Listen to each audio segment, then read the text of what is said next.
Müsahibim Tural Abbaslı'nın anası Başxanım Abbasovadır. Studiyamıza xoş gəlirsiniz. Çox sağ olun, təşəkkür edirəm. Dünən gecə sizin evinizi uçurduqlar, Abbasovların evini uçurduqlar. Eviniz harada yerləşirdi? Uçurulmanın səbəbi nədir? Evimiz Səməd Vurğun 49-da yerləşir. Səməd Vurğundan Füzuli küçəsinin kəsişməsində. Yəni harada təxminən? Təxminən Respublika Sarayının yanında. Evimizin yəni uçurulma səbəbi, yəni bizim köçürməyimizin səbəbi o Səməd Vurğun küçəsində yolun genişləndirilməsidir.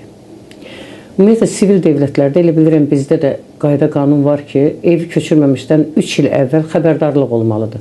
Bizə isə keçən ilin, yəni 2010-cu ilin dekabrın axırında xəbərdarlıq olundu bir dəfə. O da istismar sahəsinin rəisi tərəfindən. 2011-ci ilin aprelinə qədər heç kim gəlmədi və heç nə demədi. Yazılı şəkildə? Yazılı şəkildə bu günə qədər bütün orada yaşayanların heç birinə yazılı şəkildə Bakı Şəhər İcra Hakimiyyətindən heç nə təqdim olunmayıb. Nə o köçürmə komissiyanın üzvlərini tanımırıq, yəni ATVA kimlər təşkil edir, nə bizə bir barmaq kağız göndərilməyib ki, rəsmi kağız ki, bu rəsmi kağız əsasında biz hərəkət edək. Sadəcə olaraq bizim binanı 2007-ci ildə Zamin Bank demək olar ki, 2/3-ni almışdı. Zamin Bankı oradan iyul ayında köçürdülər.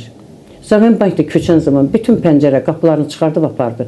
Deməli, binanın 2/3-si qaldı qəzalı vəziyyətdə. Onlar söküləndən sonra. Cəmi 18 ailə idik orada yaşayan. 18 ailənin 9-unu avqust ayına qədər köçürdülər. Qalan biz, yəni qalan 9 ailə kvadratı böyük olduğuna görə göstəriş var. Bakı Şəhər İcra Hakimiyyətinin göstərişi var ki, bilmirəm nə dərəcədə doğrudur bu göstəriş, bu sərəncam. Yəni 60 kvadrat metrə qədər olan adamlara, sahəsi olan adamlara pul ödənilir, kvadratı 1500 manatdan. 60 kvadratdan yuxarı olan adamlara isə, yəni sahələr üçün isə Azinko deyilən tikinti şirkətinin tikdiyib binalardan ev verilməlidir. Təbii mənə bu evlərin heç biri göstərilməyib, təklif olunmayıb, mənə heç nə göstərməyiblər. Və orada Yusif Qəmbərov adında deyilənə görə Kərəm Həsənovun qohumudur. Orada qeyri-qanuni surətdə oturdulmuşdu həmin qərargahda, köçürülmə qərargahında. Və orada deyib ki, mən bilməmişəm, Başxanım Abbasova Tural Abbaslı'nın anasıdır. Mən ona nə ev verməyəcəm, nə də pul ödəməyəcəm. Və mən də təbii mənə ora təbii çağırmayıblar, heç vaxt çağırmayıblar. Bir də oktyabrın ayında mənə Bakı Nəsimi rayon məhkəməsindən məktub gəldi. Məktubda deməli iddiaçı tərəfindən yazılan ərizə mənə göndərilib və məhkəmənin günü təyin olunub. Mən məktubu açdım, oxudum. İddiaçılar Bakı Şəhər İcra Hakimiyyəti yazır ki, onlar mənim 137 kvadrat metr sahəmin əvəzində Həsənov küçəsi, hansı rayondur, haradır? Həsənov küçəsində 163,5 kvadrat metr ev sahəsi təklif eləyirlər.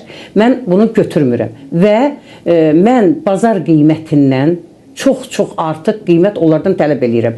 Və o iddia ərizəsində... Nə qədər tələb edirsiniz? Əslində mən heç nə tələb eləmirəm. Mən onlarla çağırmayıb, nə danışmayıb. Bunlar onların iddiasında yazdığı ərizədir. Ərizədə göstərdikləri rəqəmlərdir. Və əgər onlar bazar qiyməti deyirdilərsə, möhtərizədə göstərilməlidir ki, məsələn, tutaq ki, bazar qiyməti 2000 manatdır. Mən onlardan 4000 manat tələb edirəm. Və yaxud da bunların heç biri göstərilməyib. Həsənov küçəsində hansı binadır, hansı mərtəbədir, o da göstərilməyib. Və 3 dəfə Bakı Şəhər Nəsimi rayon məhkəməsində məhkəmə icrası olub. Bakı Şəhər İcra Hakimiyyətindən bir nəfər də adam iştirak eləməyib. Ona görə də mən Bakı Şəhər İcra Hakimiyyətinin sərəncamını sentyabr ayının 8-də İqtisad Məhkəməsinə ərizə ilə müraciət edib sərəncamın ləğv olunması üçün ərizə vermişəm. Həmin iddia ərizəsini mən aparıb Nəsimi rayon məhkəməsinə təqdim elədim. Onun əsasında məhkəmə baxılmamış saxlanıldı. Əgər doğrudan da mən mane olurdumsa, yol çəkilişinə qayda qanun var da, bunu bütün qanunlar... Birinci başlıq dövlət ehtiyaclarından. Bəli. Dövlət ehtiyacları qanunvericiliyə görə 3 il qabaqdan xəbərdarlıq edilməlisiniz. Bəli. Və sizə bunun əsaslandırmalıdırlar ki, dövlət ehtiyacı nədir? Yəni yoldur, sərhəddir və ilaxıradır. Bu əsaslandırılmalıdır və Nazirlər Kabinetinin qərarı olmalıdır bununla bağlı və sizə yazılı məlumat verməlidirlər. Belə bir məlumat olmayıbdır. Dəfələrlə biz müraciət etməyimizə baxmayaraq, heç Bakı şəhər icra hakimiyyətinin sərəncamını da bizə göstərməyiblər. Sadəcə olaraq oxuyublar ki, 1500 manatdan təqdim olunur. Və bizim qanunda var ki, yol çəkilişi, xətt çəkilişi və sərhəd təyin olunanda bu dövlət əhəmiyyətlidir. Əgər mənim evim onların öz iddia ərizəsində göstərildiyi kimi ki, mən yol çəkilişinə mane oluram, onda niyə mənə Bakı şəhər icra hakimiyyəti sərəncam verir? Mənim evim üçün sərəncamı Nazirlər Kabineti verməlidir.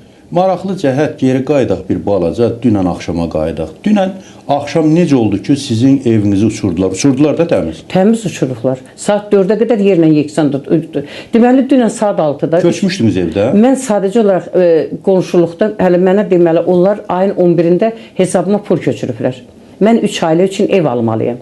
O evlə, o pulla mən 3 ailə üçün ev ala bilmirəm. Çalışıram ki, şəhərin kənarında da olsa mən oğlanlarıma da, özümə də ev ala bilim. Buna görə mən yaxınlıqda ev kirayə elədim və oraya yığışdım. Evlər də çox balacadır. Mənim evimdə 2 gəlinin cehizi var, qızımın cehizi var və özümün bu yaşa qədər yığdığım bütün, yəni mənim necə avadanlıqlarım var. Mən onlardan icazə aldım ki, qardaş, siz mənə heç olmaya 10 gün icazə verin, mən köçüm, yavaş-yavaş mən bu mənim elə evimdə 3000 kitab var. Hamısı qaldı suyun altında. Hamısı qaldı çuxurun altında. Mənə dedilər, yox, təcili köçməlisən. Dedim, axı, 2-ci mərtəbədə yaşayan insanlar var. Onlara hələ nə pul təklif eləməmisiniz, nə ev təklif eləməmisiniz. Axı, onları da köçür. Dedi, yox, sən köç, biz onların evini başına uçurdacaq. Dedim, axı, belə şey ola bilməz. Necə uçurda bilərsiniz? Nəsə, mən həmin adamlarla əlaqə saxladım ki, evi sökürlər. Saat 6-dan, dünən saat 6-dan 3 buldozer gəldi, dayandı və başladı sökməyə. Mən fikirləşdim ki, yəqin həyət tərəfi sökürlər ki, o torpağı zad daşımaq asan da olsun. Yəqin Səməd Vurğun tərəfi, yəni biz yaşayan tərəf hələ müvəqqəti bir 3 gün qalar. 3 günə də təbii köçmək mümkün idi. Gördüm, yox, mən getdim evi ki, evdə qalan şeyləri yerləşdirim və gördüm, ev silkələnir. Düşdüm aşağı, deməli, inanın, mən 2-ci addım dala qalmış olsaydım, o binanın, deməli, sağ əli mənim üstümə düşürdü. Və elə də bir maşının üstə düşdü daş və deyirəm ki, heç olmaz söküntünü dayandırın, biz çıxardaq avadanlığımızı. Heç vaxtda vermədilər, polisləri tökdülər. Polislər bizim hamımızı məcburi sürətdə Süleyman Neymətovun rəhbərliyi ilə Süleyman Neymətovun o yəqin ki, hamıya məlumdur onun hərəkətləri, polisə yaraşmayan hərəkətlərlə təhqir eləyə-eləyə məni maşına qoydu, mənim oğlumu maşına qoydu, bir neçə o bizim evi köçürmək üçün köməyə gələn adamları maşına qoydu, apardı 21-ci polis bölməsinə. Və bizi o vaxta qədər orada saxladılar ki, evlər yerlə yeksan olundu. Və mən qaydanda saat 4-də məni təbii oradan azad edilər. 4-ə qədər bizi saxladılar. Və mən qaydanda gördüm ki, ev yerlə yeksandır. Nə qədər əmlakınız qalıb evdə? Deməli, təsəvvür edin ki, mənim evimdə 2 gəlinin, bir qızımın cehizi var. Mənim evdə 2 xaladenlikim qalıb, beko şəkili də var. Yəni, mən evdən köçməmişdən qabaq evimin işini çəkdirmişəm. Həm video çəkdirmişəm, həm şəklini çəkdirmişəm. Qaz plətəm qalıb, 6 xəlçəm qalıb, 6 lüstrum qalıb, ən bahalı, mən Sovet vaxtında onu Çexiyadan gətirmişdim, ən bahalı deməli lüstrləri idi. Bəli, çılçıraq idi. Sonra mənim evimdə qalıb paltar yuyan maşınlar, 2 dənə, biri özümün, biri gəlinimin. Mənim evimdə qalıb deməli 2 kondisionerin birini uğurlayıblar, biri qalmışdı. O da çuxurun altında qalıb. Çünki bizi aparan vaxtı uşaqlar qalxıblar yuxarı ki, nə gücləri çatırsa düşürə bilsinlər, düşürə bilməyiblər. Çünki ağır kondisioner idi. Girəndə görürlər ki, biri uğurlanıb. Yəni, mənim evimdə bütün paltarlarımız, gəlinlərimin paltarı, öz paltarlarım, zinniyyət əşyalarımız hamısı qalmışdı. Sadəcə olaraq mən evi hissə-hissə köçürürdüm. Çünki mən tutan ev çox kiçikdir. Şifaneri aparıb yerləşdirirdim ki, sonra paltarları aparım. Sonra tutaq ki, servanta aparıb. Kitablarınız nə qədər? Kitablarımı 3000 mənim kitabım var. Bütün bunu hamı bilir. 3000-ə yaxın mənim kitabım var. Hamısı qaldı çuxurun altında. Yəqin ki, ora söküləndə buna ehtiyac yoxdur. Yəni, Padvala da 4 ildir. Evin zirzəmisinə 4 aydır su axıdırlar. Mən neçə yerə zəng eləmişəm ki, bu suyu bir gün adam pulunu ödəməyəndə bağlayırsınız. Sular yerə axır. Gəlib bağlamadılar. 11 dəfə evimizdə yanğın olub, rəsmi surətdə. Yanğın söndürən gəlib, özdə biz zəng gələndə yanğın söndürən gəlmir. Deyir ki, Səməd Vurğun 49 balansdan silinib. Bizim yanımızda biznes mərkəzi var, oradan zəng eləyirlər, onda gəlirlər. Yəni, indi məhkəməyə müraciət edəcəksiniz evinizlə bağlı, evinizdə qalan əşyalar? Hələ müraciət eləməmişəm, çünki dünən gecə gəlmişəm, indi də hələ söküntü gedir. Mən indi də mətbuat konfransı keçirmək istəyirəm. Ondan sonra əlbəttə mən məhkəməyə müraciət edəcəm. İndi qayıdaq digər məsələlərə. Sizə hesabınıza 137 kvadrat metr sahə üçün 1500 manatdan pul ödəyiblər. Bəli. Sarayın, yəni Heydər Əliyev Respublika Sarayının yay ərazisində yaşayırsınız. Bəli. Həmin ərazidən siz 1 kvadrat metr ev üçün nə qədər pul verməlisiniz? Deməli, təmirsiz ev üçün hal-hazırda orada deməli ağır cinayətlərlə üzbəyüzə bina var. Hazır, yəni onun bəzi mənzilləri hazırdır, bəziləri isə hazır deyil. Hazır olmayanlar üçün 3000 manat. 1 kvadrat metr. 1 kvadrat metri. Hazır olanlar üçün 5000 manat. Və bizim evdən aşağıda Səməd Basin küçəsində bu saat bina tikilir. O binada mən getdim, soruşdum ki, burada kvadrat metri neçədir? Padmayak deyirlər də, yəni təmirsiz 3000 manata dedilər. İndi siz nə edəcəksiniz? Mən heç nə. Mən indi təsəvvür edin ki, mən məcbur olub gedib mənim əlimdə deməli məhkəmənin qərardatı oktyabr ayının 5-dən, dekabr ayının 5-dən mənim əlimdə məhkəmənin qərarı var ki, qərardatı var ki, məhkəmə qurtarmayınca qədər evin söküntüsü dayansın. Buna baxmayaraq qəzalı vəziyyətdə ev oldu. Hər gün gəlirdilər, yanğın törədilər. Mənim evimdə körpə uşaqlar var. Mən məcbur olub qol çəkdim, amma müqaviləyə qol çəkdim. Amma mən ayın 5-də müqaviləni almışam. Dekabrın 5-də. Mənim müqaviləmin 1 ay vaxtı var. Yanvarın 5-nə qədər mənim müqaviləmin vaxtı var. 1. İkinci, köçürülmə müddəti var. Və mənim əlimdə qərardat var. Bunlar məni o vəziyyətə saldılar ki, mən məcbur oldum o körpələrin xətrinə evdən köçməyə. Və o köçməmişdən qabaq prezident aparatına, prezidentə, sonra Nazirlər Kabinetinə, Baş prokurora, Daxili İşlər Nazirliyinə və Bakı Şəhər İcra Hakimiyyətinə məktub yazdım. Sonra da Ədliyyə Nazirliyinin notarial şöbəsinə məktub göndərdim ki, mən müqaviləyə bağlayıram ona görə ki, mənim evimdə 9 nəfər adam var, bina qəzalı vəziyyətdədir. Mən ona görə məcbur olub, narazı surətdə, razılaşmadan evdən köçməyə razılıq vermişəm. İkinci bir tərəfdən qanunvericiliyə görə dövlət ehtiyacları hesabına alınan mənzildən, binadan sakinlər təhlükəsiz şəkildə dövlət tərəfindən, hökumət tərəfindən köçürülməlidir. Bu yerinə yetirilibdirmi? Əvvəla onu deyim ki, bu ümumiyyətlə yerinə yetirilmədi. Hətta mən onlara düşüb dedim ki, mən ixtisasca mühəndisəm.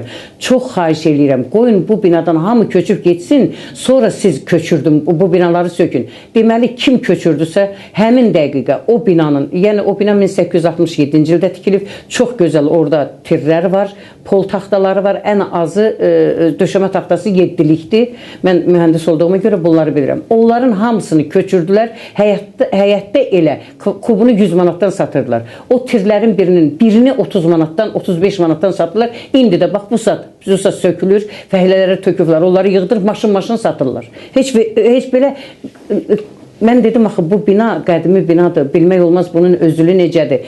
Bir il ondan qabaq da həmin bina milyon yarım qiymət pul qoyub fəsadını dəyişmişdilər.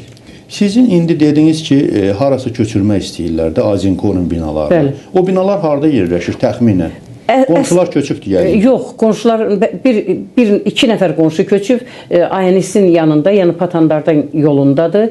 O binalarda da yaşamaq mümkün deyil. Nəyə görə? Əvvəla bu binalar standartlara uyğun tikilməyib. Mən Bakı Şəhər İcra Hakiminin müavini Pənahova sual verdim ki, o binaları siz niyə təhvil götürməmisiniz və cəmiyyətə ora köçürmək istəyirsiniz? Dedi ki, o binalara təhvil götürmək üçün gərək hamı ora köçsün, yerləşsin sonra. Amma əslində belə deyil. Bina standartlara uyğun tikilmədiyi üçün onlar təhvil götürməyiblər və bu məsuliyyətdən öz yaxalarını kənara çəkirlər. Bizə təklif olunan evlər deməli, Xim Qaradok deyilən Papanın küçəsində, keçmiş Papanın küçəsində yerləşir, Keşlə bazarının yanında yerləşir. Təklif olunan evlərdən deyirəm, Azinkonun binası. Bir də Aynis televiziya studiyasının yanında. Amma Azinkonun başqa binaları da var. Məsələn, Cavanşir Körpüsünün yanında binası var. Zabitlər Bağı deyilən binanın da çox gözəl binası var. Oradan heç vaxt vermirlər, heç təklif də eləmirlər. Və mənim qonşuma oradan ev vermişlər, getdi ağlaya-ağlaya qayıtdı. Halbuki o ev istəyirdi. Deməli, yerə laminat döşüblər, Bakı laminatı. Divarlara alçıvan vurublar, bəzisinin üstündən ən ucuz divar kağızı çəkiblər, bəzisindən də emulsiya çəkiblər ki, və yazırlar ki, tam təmirli.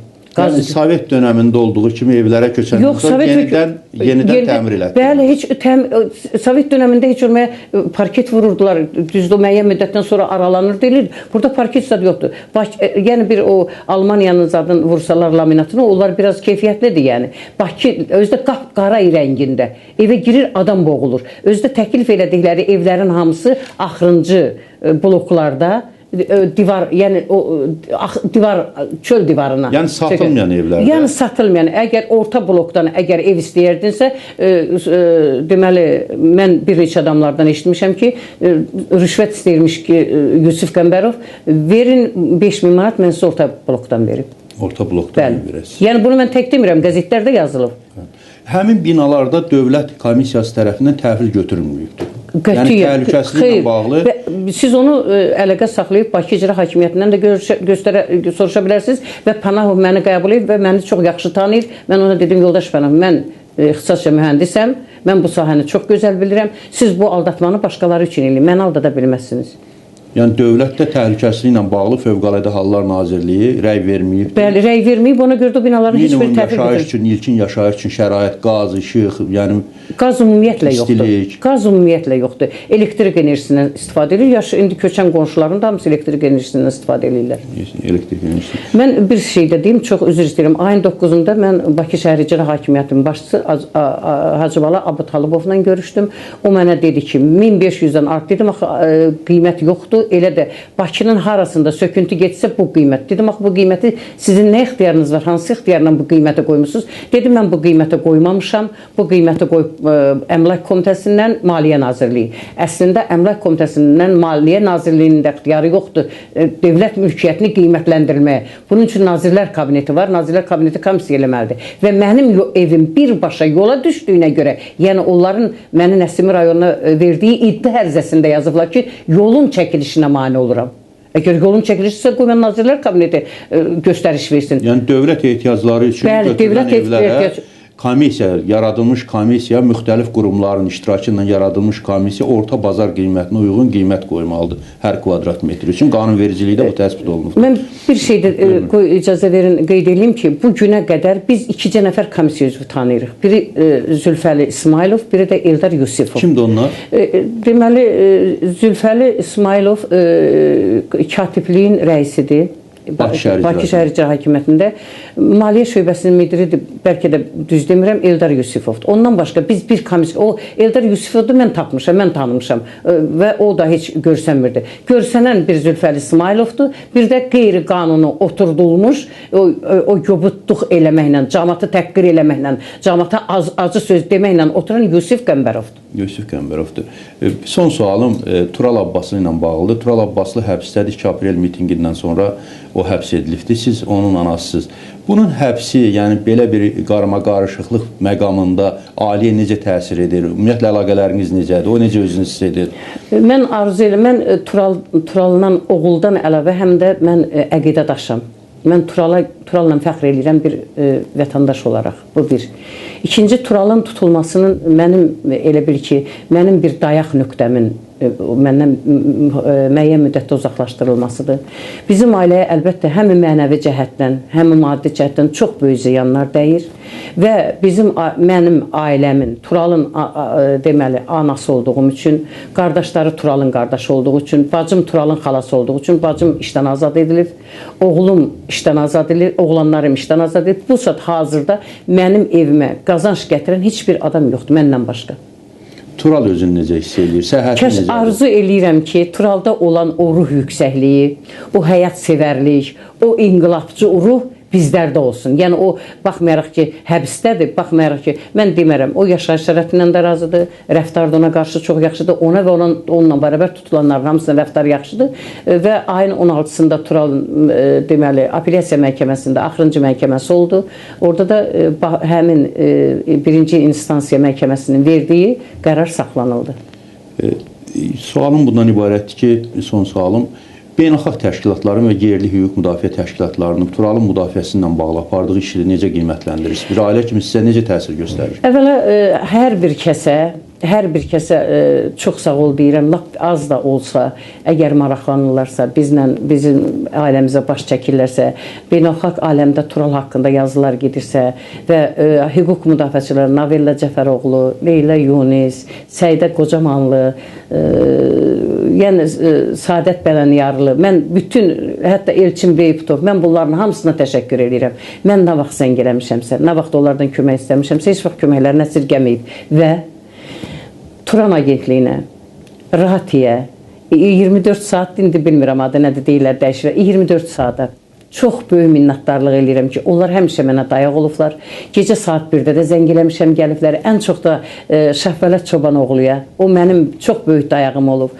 Azər Ayxana, yəni mən kimə zəng eləmişəmsə, kimdən maddi yox, mənəvi dəstək istəmişəmsə, həmişə yanımda olublar. Hamısına bu studiyadan eyni zamanda sizlərə də çox-çox təşəkkür edirəm. Və mən Turalın anası yox, əqidə daşı olduğum üçün fəxr edirəm və gənclərimizə arzu edirəm ki, bütün analar arzu edirəm ki, Tural kimi oğlu olsun. Çox sağ olun, studiyamıza gəldiyinizə görə təşəkkür edirəm. Çox sağ olun dəvətinizə görə və vaxt sərf elədiyinizə görə. Mən bütün bax bu studiyada çalışanların, o aşağı vəzifədən tutmuş ta yuxarıya qədər hamıya təşəkkür edirəm. Bugünkü qonağım Tural Abbaslının anası Başxanım Abbasova idi. Sağ olun. Sağ olun.